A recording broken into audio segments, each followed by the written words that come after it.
আরে টার্নিং আছে রে ভাই, টার্নিং মতো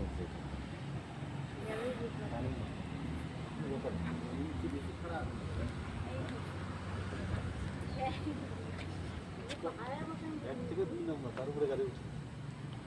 আমার তোরা ওঠো না, কারণ আমরা তো বেশি একটু না এটা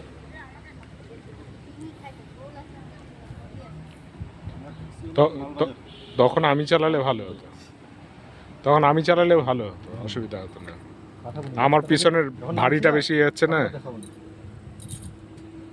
চল লাভা যাই গল্প, কত কথা হচ্ছে, ব্যবসা বহুত করছি জীবনে, বহুত কামাইছি। চল ঠিক আছে, অনেক কামাইছি, একদিন না কামালে কিছু হবে না। বুঝলি, একদিন না কামালে কিছু হবে না। সকালবেলা বেরোবো,